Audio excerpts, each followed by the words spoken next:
Hello, people. So I know this review is slightly late, but here we are with episode 2 of season 3, part 2 of Attack on Titan, or episode 51 overall. And much like the opening episode, this was epic.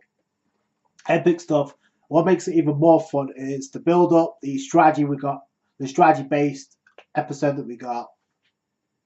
The tension you can feel being built up throughout the episode, at least for the first half, where you had like Commander Irwin, Armin, and Haji laying out the game plan. Now, what's worrying is you don't get to hear what the Titans thinking about. We know the Beast Titan can talk, so we didn't get to hear what the Beast Titan thinks about the plan. Nor did we hear about Behold. We did see Reiner talk about his plan. He was the only one monologuing about what to do, and unfortunately, he got no backup whatsoever. But that being said, it starts off with, I guess, giving more exposition on why the Titans are going after the horses, obviously to get rid of the means of transportation. So even if they manage to survive, it's going to be a drawn out battle. If it takes weeks, then they're going to be at a disadvantage. So that's why they're doing that. So they come up with a plan, and I got to give it props to Armin for this, because they come up with a plan, and it's like Eren's the bait, and Eren's like, yo, I need to First off, we have Reiner climbing up the wall Maria, which I thought was hilarious. It looked like Godzilla. It looked like King Kong trying to climb up a tower or something. It was hilarious. Either way, it doesn't last long because he spots Commander Irwin and he realizes something's off. His target's Eren. Right, so he's wondering what the hell's going on here, and he's in his Titan form, and he's like shocked by this. Why he's making it so obvious, and he's using it himself as a distraction to lure him away from the walls for two reasons. One, because obviously it was a bluff, and if Eren manages to leave, it doesn't matter if the hostage is destroyed or not. Eren could get better control of his coordinate-like abilities to control the Titans. We know he could do that, and it would make him even more of a problem for the Titans later down the road. And the second reason, obviously, is to do with the Behold hiding in the walls like he did last time, where he came down and snatched off with Eren.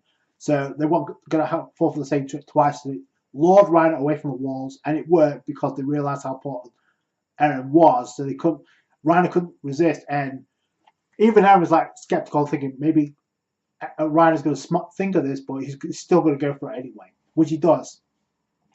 Then we get some exposition on Commander Irwin, and he kind of brings off like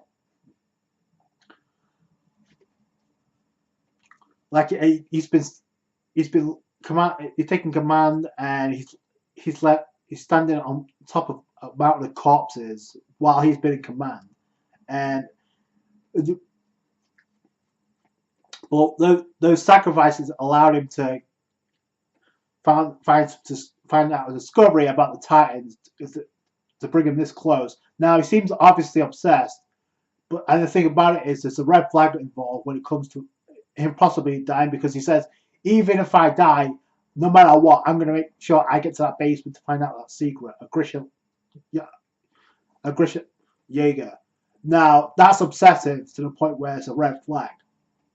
So I'm pretty sure that's what's going to happen, but we'll find out. But then he has a conversation with Levi, and he orders Levi to go after the Beast Titan, and Levi's response is hilarious. Like, "Oh, now you're ready to talk." That was funny. So we got Levi, my man, best character of the show, going against the Beast Titan. Take my money. That's going to be a savage fight. I don't know what's going to happen to the Beast Titan, but we do know that Levi's going to have some important role in season 3, so I don't think he's going to die just yet. He may get fucked up, but we'll see. But that's going to be something monstrous. But either way, he goes off, and we get Eren versus Reiner Part 2. Now, what's interesting about this is Eren actually learns from his previous fight, and he he kind of points out that, oh, if it hasn't been for Behold, I would have won in that previous fight anyway, which he would have because in just as he did in this fight, he was outmaneuvering Reiner and giving some using some joint manipulation holds to give Eren the advantage over Reiner. And I thought the attack from Levi was going to weaken Reiner. It seemed that was going to be the case, especially when after he transformed, you see Reiner and you see the blade that Levi slashed him with in the neck. That was still in there. So how he survived that, I do not. Well, he says if it was unconscious and he didn't transform when he did, he would have died. But as cool as that would have been from Levi's standpoint, it would have been so anticlimactic if that would have been the end of Reiner there and then.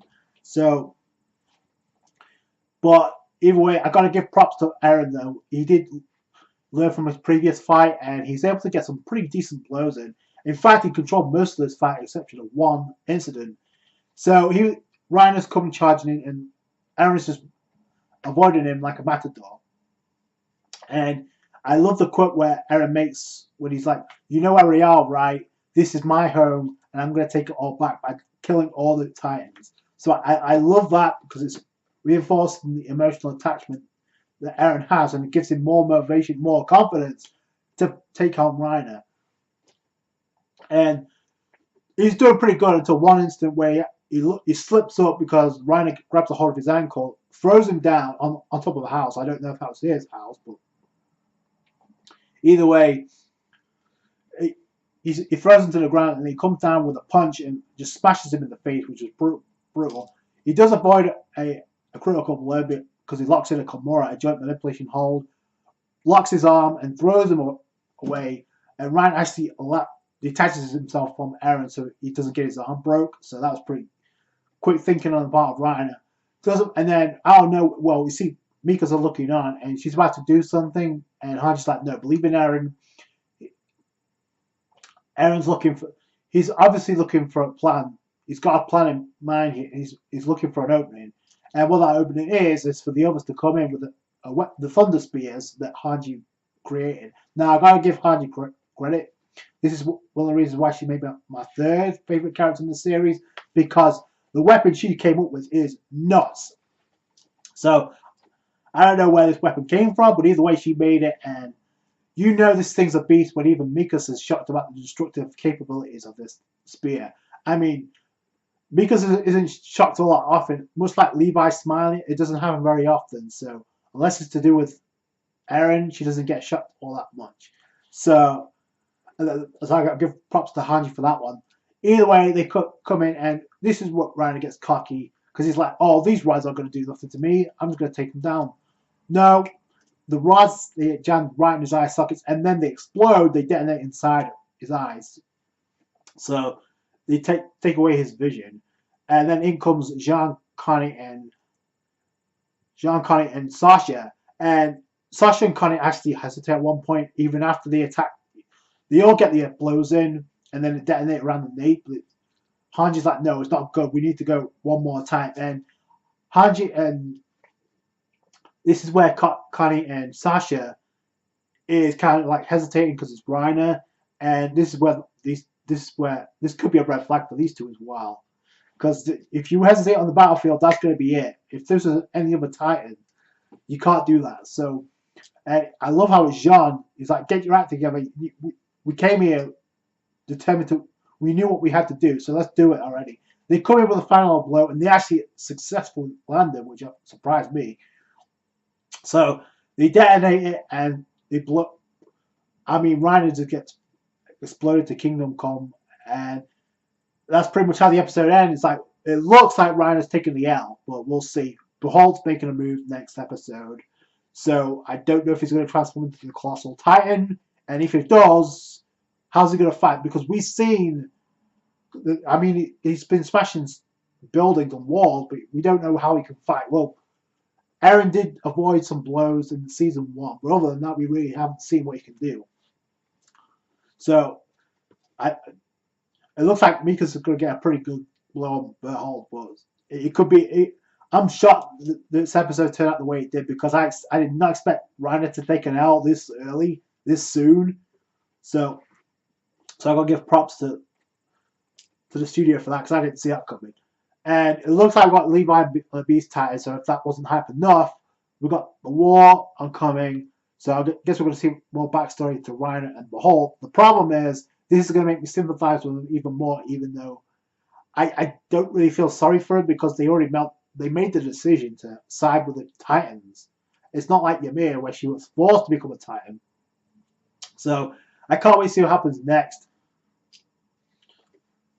All in all, it was a decent episode. That's my thoughts. Please tell me yours in the comments. That's going to do it for today, guys. Thank you so much for watching. Like this review if you did. Subscribe to the channel for what Attack on Titan. Thanks, guys. Bye.